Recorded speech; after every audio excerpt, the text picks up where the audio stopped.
ஓம் குருவே நமக. ஓம் சுக்கிர பகவானே நமக. ஓம் சுக்கிர பகவானே நமக. ஓம் சுக்கிர பகவானே நமக.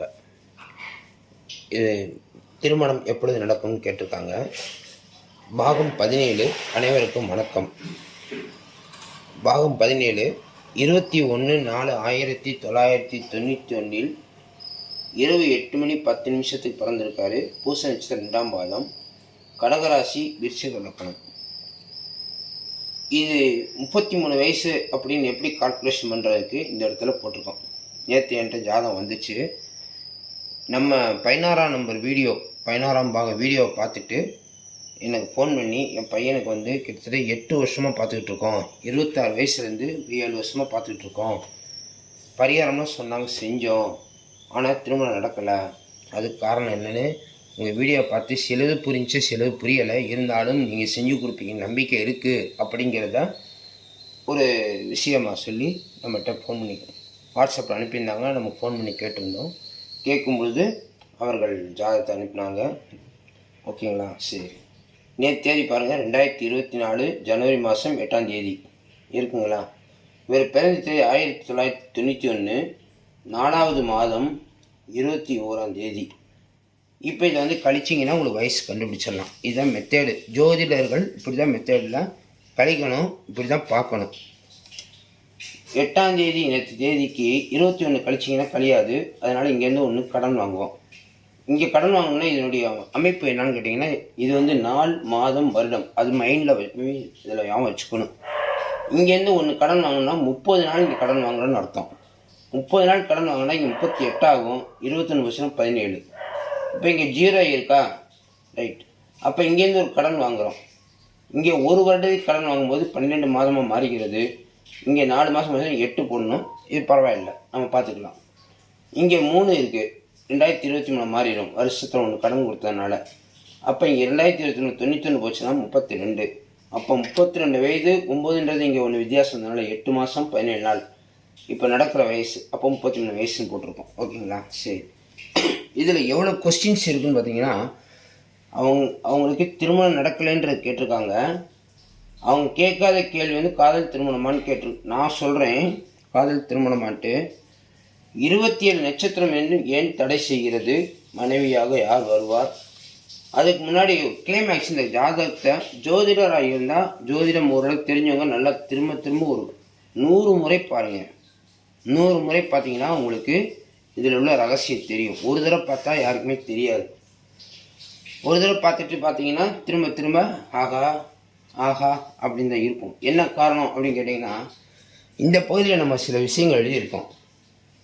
சூரியன் உச்சம், சுக்கிரன் ஆட்சி, சந்திரன் ஆட்சி, குரு உச்சம், சனி ஆட்சி, புதன் நீசம், ராகு குருவுடைய வீட்டில் இருப்பதால், குரு உச்சமாக இருப்பதால் அவர் நல்ல நிலையில் இருக்கிறார். கேது புதன் வீட்டில் இருக்கார். கேது புதன் வீட்டில் இருக்கிறார். அவர் பலம் தாண்டியவர் நீசமாக இருக்கிறனால இது. அப்போ கிட்டத்தட்ட இது வரைக்கும் 1 2 3 4 5 6 7 கிரகம் நல்ல நிலையில் இருந்து இந்த ஜாதகருக்கு ஏன் திருமணத்தை நடத்தி தரல? இதுதான் முக்கியமான கேள்வி.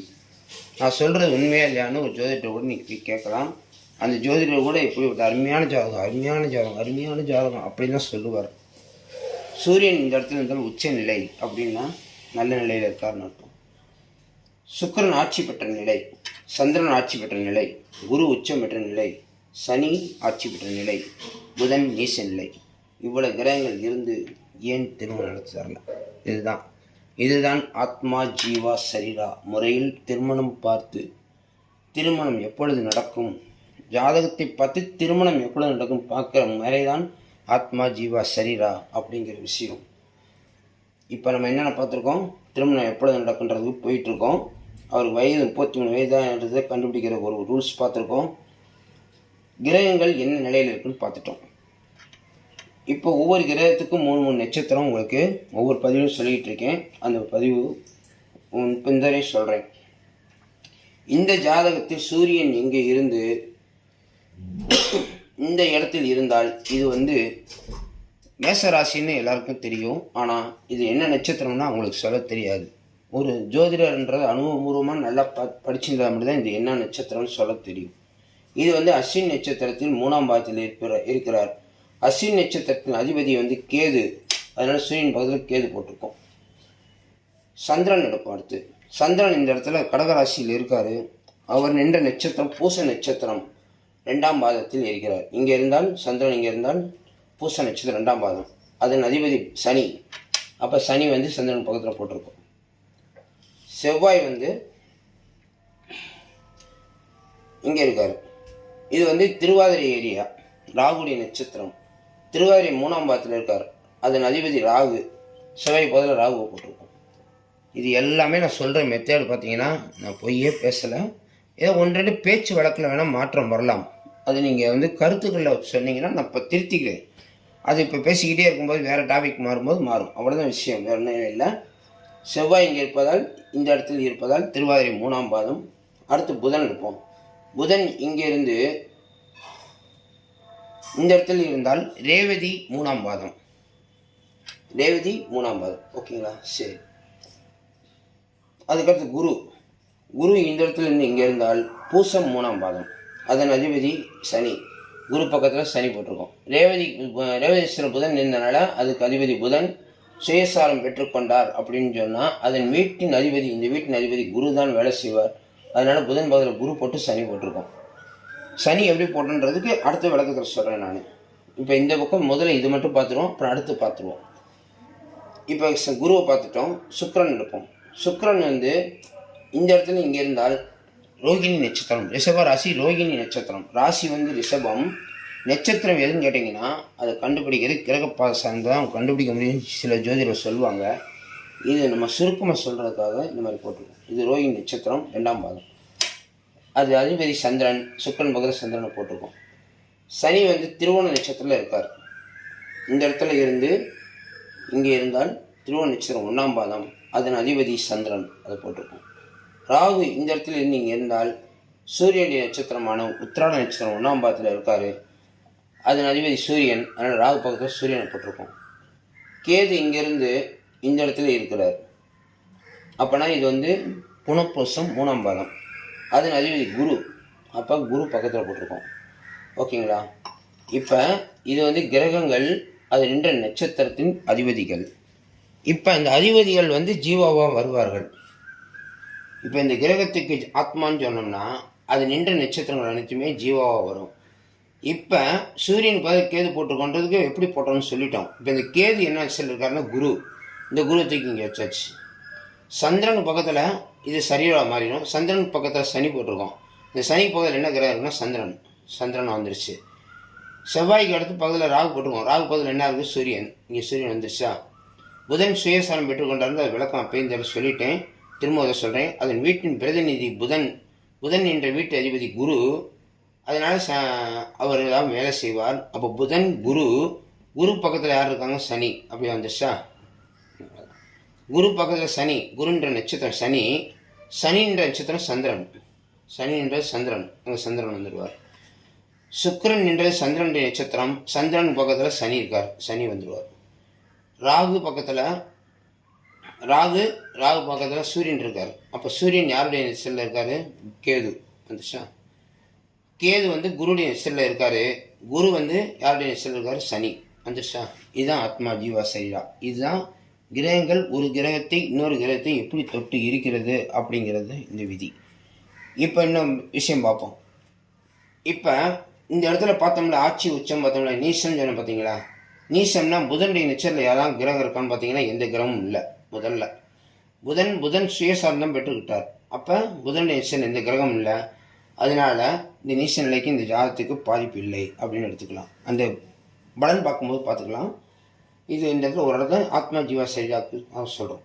ஓகேங்களா? இது நிழல் கிரகம் அப்படின்னா இருட்டான பகுதி. இப்போ ஒரு வீட்டில் லைட் போட்டிருக்கீங்க, ஆஃப் பண்ணிட்டீங்கன்னு அப்படி இருட்டாக இருக்கும், இதான் வேலை செய்ய முடியுமா? செய்ய முடியாது. அப்போ இது நிழல் கிரகம் அப்படிங்கிறதுனால இந்த இடத்துல இதுக்கு வேலை இல்லை. சூரியன் கேது குரு வந்ததுனால அதனுடைய நிழல் கிரகம் ஜீவா இல்லாதனால் நம்ம வந்து ஆட்டோமேட்டிக்காக அதை இன்ட்டு பண்ணிட்டோம். அப்போ சூரியனுடைய நட்சத்திரமான கார்த்திகை உத்திரம் உத்திராட நட்சத்திரம் இந்த ஜாதகங்களுக்கு எடுக்கக்கூடாது அப்படிங்கிற ஒரு விதி. சந்திரன் சனி சந்திரன் அப்போ என்னன்னா, சந்திரன் சனியுடைய நட்சத்திரத்தில் நின்று சனி சந்திரனுடைய நட்சத்திரத்தில் இருப்பதால் நட்சத்திர வசிய பொருத்தம் ஆகும். அப்படிங்கிறனால டிக் பண்ணியிருக்கோம். இந்த நட்சத்திரம் எடுக்கலாம், ஆனால் பாவ தொடர்பு அங்கே வேணும். திருமணத்துக்கு பாவ தொடர்பு இருந்தால் தான் எடுக்க முடியும். ஆனால் இந்த நட்சத்திரம் எடுக்கலாம், இது ஒரு பகுதி தான் இருக்கட்டும், அதனால் மார்க் பண்ணியிருக்கோம். செவ்வாய் ராகு நிழல் கிரகன்றனால எடுத்துட்டோம். இனி அடுத்தடுத்த பதிவில் நிழல் கிரகன்றதை அதிகமாக நான் சொல்ல மாட்டேன், அப்படியே போயிட்டுருக்கோம். இருந்தாலும் கொஞ்ச நாளைக்கு சொல்லிட்டு வரேன், ஓகேங்களா? அதனால் இன்ட்டு பண்ணிட்டோம். இன்னொரு விதி என்ன செய்யுதுன்னா, லக்னத்துக்கு 8ஆம் இடத்து செவ்வாய் 8இல் இருந்தால் தடை செய்வார். அது ஒரு விதி 8ஆம் இடத்துல இருக்குது. புதன் சுயசாரம் பெற்றுக்கொண்டார். குரு சனி, சனி ஜென்ம நட்சத்திர அதிபதி. இந்த ஜாதகத்துக்கு ஜென்ம நட்சத்திர அதிபதி புதன் எடுக்கலாம் தாராளமாக, அதனால் டிக் பண்ணியிருக்கோம். ஜென்ம நட்சத்திர அதிபதியோட தொடர்பு வரக்கூடிய கிரகத்தை எடுக்கலாம், ஆனால் பாவ தொடர்பு கிடைக்குமா அப்படிங்கிறது தான் அது முக்கியமான விதி. குரு சனியோட நட்சத்திரம் சந்திரன், சனி சந்திரன் நட்சத்திரம் ஆத்மா ஜீவ சரியாக இருப்பதால் குருடைய நட்சத்திரம் எடுக்கலாம். சுக்கிரன் சந்திரன் சனி அதுவும் எடுக்கலாம், ஆனால் பக்கத்தில் ரஜ்ஜுன்னு போட்டிருக்கோமா. இப்போ பெண் வீட்டார்கள் எங்கள் பொண்ணுக்கு எந்த ஜாதகம் எந்த நட்சத்திரம் எடுக்கலாம்னு கேட்டாங்கன்னா, இவர் பிறந்த பூச நட்சத்திரத்துக்கு பரணி பூரம் போராடம் சுக்கிரனுடைய நட்சத்திரமான பரணி பூரம் போராட நட்சத்திரம் ரஜ்ஜி இல்லைன்னு சொல்லி தூக்கி வச்சிருவார், எழுதியே தரமாட்டார். அப்புறம் எப்படி இந்த ஜாதகத்துக்கு திருமணம் நடக்கும்? ஆனால் இங்கே கிரகம் நல்லா வசியமாக இருக்குது. சரி, என்ன செய்கிறது? நம்ம எந்த ஜோதிடம் குறை சொல்லக்கூடாது. அவங்களுக்கு குருநாதர் கற்றுக் கொடுத்தா தான் அவங்க சொல்லுவாங்க, அவங்களுக்கு தெரிஞ்சது தான் சொல்லுவாங்க. நம்ம அவங்கள யாரையும் குறை சொல்லலை. திருமண யோகம் யாருக்குன்னா, என்னுடைய பதிவை பார்த்தோன்னே அவங்களுக்கு என்கிட்ட வரணும்னு தோணும். அவங்க குலதெய்வம் வரலாறு வருவாங்க. ரைட், பார்க்கலாம். சனி சந்திரன் சனி இங்கே ஏற்கனவே நம்ம இங்கே பார்த்தோம். சந்திரன் சனி சந்திரன் வசிய பொருத்தம்ன்றனால இங்கேயும் வசிய பொருத்தம் வர்றதுனால டிக் பண்ணியிருக்கோம். ஆனால் என்னன்னா, ஏக நட்சத்திரமாக மாறும். பூசா அனுஷம் உத்திரட்டாதி எடுத்தால் ஜோதிடர்களுக்கு அது கால்குலேஷன் பண்ண தெரியாதனால என்ன செய்வாங்க, இது ஏக நட்சத்திரம் வருது, ரஜ்ஜு இல்லைம்மா அப்படின்னே, ரஜ்ஜு இல்லையா தூக்கி வை அப்படின்ட்டு பொன் வீட்டார்கள் சொல்லிடுவார்கள். அப்போ அதுவும் வரல. ராகு சூரியன் கேது, கேது வந்தனால ஜீவா இல்லை. இது இது உயிர்காலத்துவத்தில் இது பாதிப்பை கொடுக்கும், கணவன் மனைக்கு ஒற்றுமை கொடுக்காது, அதே நேரத்தில் குழந்தை பிறப்பில் தாமதத்தை கொடுக்கும். அப்படிங்கிறதுனால நம்ம கேதுவை ராகுவை இன்ட்டு பண்ணியிருக்கோம். ஆனால் தேவைப்பட்டால் எடுத்து ஆகணும், அது அப்புறம் பார்த்துக்கலாம். வேறு ஏதாவது வரலன்னா எடுத்துக்கலாம். கேது குரு சனி, ஆனால் கேது எங்கே இருக்காருன்னு பார்த்தீங்கன்னா, லக்னத்துலேருந்து 8ஆம் இடத்துல இருக்கார். இப்போ 8ஆம் இடத்துல இருந்தாருன்னா அவரும் தடை செய்வார், ஆனால் எடுக்கலாம், தடை செய்வார். நமக்கு பாவதல் வந்தால் எடுத்துக்கலாம், அதனால தான் 8 பக்கத்தில் போட்டிருக்கோம். இப்போ ஆத்மா ஜீவா சரீர விளக்கத்தை பார்த்தாச்சு, வயது என்னன்னு பார்த்தாச்சு, கிரகங்களில் என்னென்ன பாதிப்பு இருக்குது இல்லை அப்படிங்கிறத பார்க்கலாம். இந்த ஜாதகத்தில் ஏற்கனவே முதலே பார்த்துட்டோம். ஆட்சி உச்சம் நல்ல நிலையில் இருக்குது, 100 முறை பாருங்கலாம் சொல்லிட்டேன், எல்லாமே பார்த்தாச்சு, ஓகேங்களா? இருந்தாலும் இன்னொரு முறை பார்ப்போம். கிரகங்கள் இதுதான். லக்னம் ராகு சனி புதன் சூரியன் சுக்கிரன் செவ்வாய் கேது சந்திரன் குரு. இப்போ சந்திரன்லேருந்து 3வது நட்சத்திரம் இவர் பூச நட்சத்திரம் மக நட்சத்திரம் 3வது நட்சத்திரமாக வரும், அங்கே கிரகம் இல்லை. 7வது நட்சத்திரம் சித்திரை நட்சத்திரம், அங்கேயும் கிரகம் இல்லை. போராட நட்சத்திரம் வேதை நட்சத்திரமாக வரும் இதுக்கு, அதனால இதுக்கும் கிரகம் இல்லை, அதனால பாதிப்பு இல்லை. பரணி நட்சத்திரம் 22வது நட்சத்திரமாக வரும், அதுவும் பாதிப்பு இல்லை. ஆகையால் நம்ம இந்த ஜாதகத்தில் இவ்வளவு பாருங்க, கிரகமும் பாதிப்பு இல்லை, நல்ல நிலையில் இருக்குது, ஆனால் திருமணம் நடத்தி தரல. இப்போ பாருங்கள், ஜோதிடர் நேரடியாக கேள்வி கூட கேட்கலாம், ஏங்க நடக்கலை அப்படின்னு கேட்டால், நல்லா இருக்குங்க, குரு இங்கேருந்து பார்த்துக்கிட்டு இருக்காருங்க, குரு இங்கேருந்து இங்கே பார்க்குறாரு, மேசராசிலேருந்து இங்கே பார்க்குறாரு, 2 வருஷம் முன்னாடி இங்கேருந்து இங்கே பார்க்குறாரு, இங்கேருந்து 5ஆம் பாறையை பார்க்குறாரு, இங்கேருந்து 9ஆம் பாறையை ராசியை பார்க்குறாரு, எவ்வளோ சொல்லிட்டு போகலாம். அப்போ 6-7 வருஷத்துக்குள்ளே எத்தனையோ தடவை பார்த்துருக்காரு. அப்போல்லாம் ஏன் திருமணம் நடத்தி தரலைன்னா, ஜாதகத்தில் கிரகங்கள் கதாநாயகனாக இருந்தாலும் தசாபுத்தி கதாநாயகனாக இருந்தால் தான் திருமணம் நடக்கும், அவங்களுக்கு தான் வேலை. இப்போ 2027 வரைக்கும் கேது திசை நடந்துகிட்டு இருக்கு. அதுக்கு முன் நடந்த திசை என்ன கேட்டிங்கன்னா, புதன் திசை நடந்துகிட்டு இருக்கோம். புதன் லக்னத்தில் 5ஆம் வீட்டில் இருக்கிறார். அவர் 8க்கும் 11க்கும் உடையவர். லக்னத்துக்கு 5இல் நின்றதால் நீச நிலை இருப்பதால் பலன் கிடைக்கும், ஓகேங்களா? பலன் வேலை செய்யும். ஆனால் திருமணத்தை நடத்துறது அப்போ எடுக்கலை. எடுக்கலைன்ற விட புதன் திசை கடைசியில் எடுத்திருக்காங்க ஜாதகம், புதன் திசையில் கடைசியில். அப்போ கூட புதன் திசை நடக்கும்போது என்ன புத்தி நடந்துருங்கன்னா, குரு புத்தியில் எடுத்திருப்பாங்க, சனி புத்தியில் எடுத்திருப்பாங்க. அப்பையும் அவங்களுடைய ஆரம்ப கால முயற்சியும் நடக்கலை. அதுக்கு பல காரணங்கள் இருக்குது. அதெல்லாம் சொல்லிக்கிட்டே போனோம்னா உங்களுக்கு பதிவு பெருசாக போயிடும். அந்த காரணத்தை வந்து தனிப்பட்ட முறையில் அவங்க சொல்லிட்டோம். ஓகேங்களா? சரி, இருந்தாலும் ஒரே ஒரு உதாரணம் மட்டும் சொல்கிறேன். லக்னத்துக்கு 6ல் நின்ற சூரியன் தடை செய்வார். முதல்ல நம்ம எப்போவுமே சொல்லுவோம், ஒரு விதி இன்னொரு விதியை வெல்லும்ன்றதில் அந்த விதி ஒன்று என்ன செய்யுதுன்னா, லக்னத்துக்கு 6ல் நின்ற சூரியன் எனக்கு இந்த மாதிரி பெண் தான் வேண்டும் என்று இந்த ஜாதகருடைய அப்பா தடை செய்வார். இந்த பொண்ணை வேணாம் அப்படின்னு தடை செய்வார். இதை அவங்ககிட்ட சொல்லிட்டோம். இப்போ தான் அவங்க உணர்றாங்க, இதெல்லாம் யாருமே எங்களுக்கு சொல்லலைங்க அப்படின்னு அவங்க உணர்றாங்க. லக்னத்துக்கு 6ல் நின்ற சூரியன் அப்பா தடை செய்வார். இதுதான் முக்கியமான வேலை. சிம்பிளாக சொல்லிடலாம். சூரியன் ஏன் சொல்கிறோன்னு கேட்டிங்கன்னா, சூரியன்றவர் இந்த ஜாதகருக்கு அப்பாவாக வருவார். அப்பா என்ன செய்கிறார், 6ல் போயிருந்தாருன்னா மறைவு ஸ்தானன்ற இடத்துல இருப்பதால் ஏதோ ஒரு வார்த்தையை சொல்லுவார். எனக்கு பையன் என்ன படிச்சிருக்கான்னு தெரியுமா, எவ்வளோ சம்பளம் வாங்குறான்னு தெரியுமா அப்படின்பார். இந்த பொண்ணெல்லாம் எனக்கு எங்கள் வீட்டுக்கு வந்தால் எனக்கு சரியே வராது அப்படின்னு சொல்லுவார். அப்படி சொல்லியே 6 வருஷத்தை கொண்டு போயிட்டாங்க. ஒரு பக்கம் ஜோதிடர் ராகு கேது சொல்லி ஓட்டிட்டாங்க. கிரகங்கள் இவ்வளவு இருந்து இவருக்கு ஒத்துழைப்பு கொடுக்கல. ஆனால் லக்னத்துக்கு 6ல் சூரியன் அவர் வீட்டிலேயே அவங்க அப்பாவே தடை செய்தார். இதுதான் விஷயம். சரி, நம்ம பதிவு அப்படியே பார்த்துக்கிட்டே போகலாம். ரைட், காதல் திருமணமான ஒரு கேள்வி கேட்டிருக்கோம். ரொம்ப நேரமாக எல்லாருமே அதை எதிர்பார்த்துக்கிட்டே இருப்பீங்க. என்னையா எழுதி போட்டுட்டாரு இன்னும் சொல்லவே இல்லை அப்படின்னு சொல்லுவீங்க. அது சொல்கிறேன் பாருங்கள். ஜென்ம நட்சத்திர அதிபதி சனி சந்திரனுடைய நட்சத்திரத்தில் நிற்பதால், சந்திரன் 9ஆம் இடத்தில் ஆட்சி பெற்று இருப்பதால், இந்த லக்னத்துக்கு பாதகாதிபதியான சந்திரன் 9ல் நிற்பதால் சனிக்கும் சந்திரனுக்கும் தொடர்புதால் இவருக்கு காதல் வரும். ஆனால் காதல் நிறைவேறுமா, திருமணம் நடக்குமானா திருமணம் நடக்காது. காதல் செய்வார், ஆனால் திருமணம் நடக்காது. ஆனால் அந்த காதல் வருவதற்கும் ஒரு நேரம் இருக்குது. ஒன்று சனி திசை வரணும், அல்லது சந்திர திசை வரணும். சனி திசை இளமை பருவத்திலே போயிடுது. 11 வருஷம்தான் இருந்தது, போயிடுச்சு. காதல் கொஞ்சம் உறுத்தி அதை பொருத்தி விட்டு போயிடுச்சு. அவரும் ட்ரை பண்ணும் பாரு, கண்டிப்பாக அது நடக்காது. ஏன்னா கிரகங்கள் திருமணத்துக்குரிய வேலையே செய்யலை. இந்த ஜாதகத்தில் 27 நட்சத்திரமும் திருமணத்துக்குரிய வேலை செய்யாதனால அவருக்கு காதல் வரும், ஆனால் திருமணம் நடக்காது. அப்போ காதல் திருமணம்ன்றது கிடையாது அப்படின்ற முடிவு வந்துடுது. அடுத்தபடியாக வந்து பார்த்தீங்கன்னா, சனி சந்திரனுடைய தொடர்பு இருந்து சந்திரன் திரும்ப சனியோடைய தொடர்பில் இருப்பதால் லக்னத்துக்கு 3 அப்படிங்கும்போது அதுவும் தடை செய்கிறது. 3ஆம் இடம்ன்றது மறைவு ஸ்தானம் அப்படிங்கிறனால அவர் காதல் வர்றதுக்கு வாய்ப்பு இல்லை. காதல் வரும், ஆனால் வந்து சொன்னாலும் அங்கே வேலைக்கு ஆகாது. சரி, 27 நட்சத்திரம் தடை செய்யுமா? தடை இருந்தும் ஏன் தடை செய்கிறதுனா, இவ்வளவு கிரகங்கள் இருந்தாலும் அவ்வளவு நட்சத்திரத்தில் இருந்தாலும் எந்த கிரகமும் திருமணத்துக்கு நம்ம எப்போவுமே சொல்லக்கூடிய விஷயம் கேட்டிங்கன்னா, லக்னம் 2 7 இதுலேருந்து என்னங்கன்னா 7 வரும். 1 2 3 4 5 6 7 வந்துருச்சா? அப்போ இந்த லக்னத்துக்கு இந்த வீட்டின் அதிபதி செவ்வாய் 1 போட்டிருக்கோம். 2ஆம் வீட்டில் ராகு இருக்கார், ராகுன்னு போட்டிருக்கோம். 7ஆம் வீட்டு சுக்கிரன் நீங்கள் போட்டிருக்கோம். திருமணம் செய்து வைக்கவர் செவ்வாய், ராகு, சுக்கிரன். இப்போ நடக்கக்கூடிய திசை வந்து பார்த்தீங்கன்னா கேது யாருடைய நெசரில் இருக்கார் இங்கே பார்த்தீங்கன்னா தெரியும், குரு சனி. அப்போ செவ்வாய் இல்லை, அப்போ நடக்காது. செவ்வாய் யாருடைய நெசரில் இருக்கார்? ராகுடைய நெசரில் இருக்கார். அப்போ செவ்வாய் இங்கே வந்தால் தான் திருமணம்.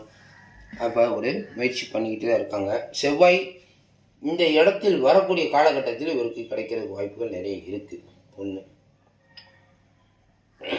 அடுத்தபடியாக ராகு புத்தி நடந்துருக்கு. ராகு 2ஆம் இடத்துல இருக்கார். அந்த ராகு வந்து இப்போ 2ஆம் பாவம் குடும்பஸ்தானம் இயங்கிட்டு இருக்கு. 7ஆம் பாவமும் லக்ன தொடர்பும் கிடைக்காததால் இவருக்கு அப்படியே நின்றுக்கிட்டு இருக்கு. இதுதான் முக்கியமான விஷயம். தசா புத்தி அந்தரத்தில் கிரக தொடர்புகள் பாவ தொடர்புகள் கிடைக்கக்கூடிய காலகட்டத்தில் திருமணம் நடக்கும் அப்படிங்கிற விதி மூலமாக இவருக்கு இப்போ ராகு புத்தி நடப்பதால் இது நடக்குது. சுக்கிரனும் செவ்வாயும் வந்தால் இவருக்கு திருமணம். அதனால் நம்ம என்ன சொல்லியிருக்கோம்னா, இந்த பூரண நட்சத்திரத்தை விட்டு பரணி நட்சத்திரம் 22 நட்சத்திரம் ஆயிடுச்சு. பாருங்கள், இருக்கிற நட்சத்திரம் எல்லாமே போயிடுச்சு. கிரகங்கள் நல்லா இருந்து ஆத்மா ஜீவா சரீரா இல்லை. இந்த ஜாதகருக்கு 7ஆம் வீட்டில் சுக்கிரன் இருப்பதால் பரணி பூராட நட்சத்திரம் எடுக்கலாம். பரணி 22 நட்சத்திரத்திலையும் பூராடம் வேதி நட்சத்திரம் நின்றதால் பூர நட்சத்திரம் மட்டும்தான் எடுக்க முடியும். அப்போ 26 நட்சத்திரம் போய் ஒரே ஒரு நட்சத்திரமான பூர நட்சத்திரத்தில் பிறந்தவர் வந்தால் அந்த ஜாதகத்தில் பூர நட்சத்திரம் எடுத்துகிட்டு போய் கல்யாணம் பண்ண முடியாது. இந்த ஜாதகத்தில் எவ்வளோ விஷயங்கள் பார்த்தோமோ அதே மாதிரி அந்த பெண் ஜாதகத்திலையும் பார்க்கணும். அப்போ தான் பொருத்தம் இருக்கணும், வசியம் ஏற்படணும், லக்னம் 2 7ஆம் பாவ தொடர்போடு உள்ளே வரணும். ஏன் பூர்ண நட்சத்திரம் எடுக்க சொன்னால் 7ல் இருக்கிறனால அவர் தான் வேகமாக உள்ளே வர முடியும். ராகு எடுக்கலாம்னா ராகு வந்து சூரியன் கேது சாரம் பெறதுனால ராகு எடுக்க முடியல. செவ்வாய் எடுக்கணும்னா செவ்வாய் ராகு சூரியன் எடுக்க முடியல. ஏன்னா இப்போ ராகு புத்தி நடக்கிறதுனால செவ்வாய் வேணால் எடுக்கலாம். செவ்வாய் 8லேருந்து தடை செய்கிறார். எப்படி சுற்றி வந்தாலும் செக்கு மாடு ஒரே இடத்துல வந்து நின்ற மாதிரி நின்று போகுது. எப்போ திருமணம் நடக்கும்?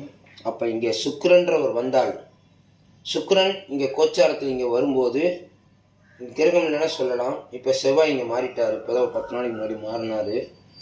அப்போ இன்னும் தொடர்புகள் கட்டாயிக்கிட்டே இருக்குது. ஒரு 6 மாதத்தில் முடிச்சு தரேன்னு சொல்லியிருக்கேன். 6 மாதத்தில் திருமணத்தை முடிச்சிடலாம். அதுக்குரிய நேரமெல்லாம் வரும். ஆனால் நீங்கள் எடுக்கக்கூடிய நட்சத்திரம் பூர நட்சத்திரம் 1 தான் எடுக்க முடியும். 26 நட்சத்திரம் எடுத்தாலும் பொருத்தம் வராது அப்படின்ட்டேன். அவங்க ஒரு 10 ஜாதகம் கையில் கொண்டு வந்துருந்தாங்க. நேர்லேயே வந்திருந்தாங்க. வந்துட்டு ஒரு 6 மணி நேரம் உட்காந்து பேசிட்டு போனாங்க. 6 மணி நேரம். ஏன்னா இந்த பலன் எடுக்கிறதுக்கே எனக்கு 3 மணி நேரம் ஆகும் மினிமம்.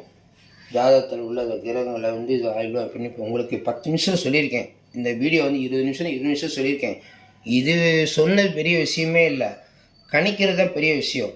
கணிச்சிட்டு அதை அந்த டேபிளில் கரெக்டாக போட்டுட்டு அதுக்கு பிறகு நான் எடுக்கும்போது தான் பலன் சொல்ல முடியும்.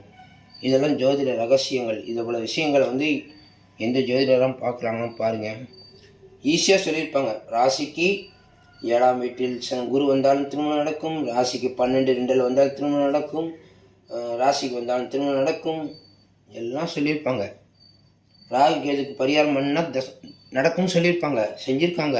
இவங்க 3 தடவை ராகு கேது பரிகாரம் பண்ணியிருக்காங்களாம். இந்த ஜோதிடர் வேணாம் அந்த ஜோதிடர் வேணான்னு. இப்போ நான் என்ன சொல்லிட்டேன், கோயிலுக்கு போங்க, பரிகாரம் பண்ணாதீங்க, ஆனால் யாருக்கா உதவி பண்ணுங்கள். பரிகாரன்றது என்னென்னா தெய்வத்துக்கு நீங்கள் அபிஷேகம் பண்ணுங்கள், தப்பே கிடையாது. ஆனால் பரிகாரன்ற வேலை 5000 10,000 கொடுத்தீங்கன்னா நடந்துச்சுன்னு தாராளமாக செய்யுங்க, தப்பு இல்லை. ஆனால் இங்கே கிரகமே ஒத்துழைப்பு கொடுக்கலன்னா எப்படி செய்வீங்க அப்படின்னு சொன்ன பிறகு நேற்று நம்மகிட்ட வந்து பேசிட்டு 5 மணி நேரமாக உட்காந்து பேசினாங்க. அப்புறம் எங்களுக்கு எப்படியாவது செஞ்சு கொடுங்கன்னு அப்படின்னு கேட்டாங்க. ரைட்டு செஞ்சு தரேன் அப்படின்னு சொல்லி 6 மாதத்தில் முடிச்சு தரேன்னு சொல்லியிருக்கேன்.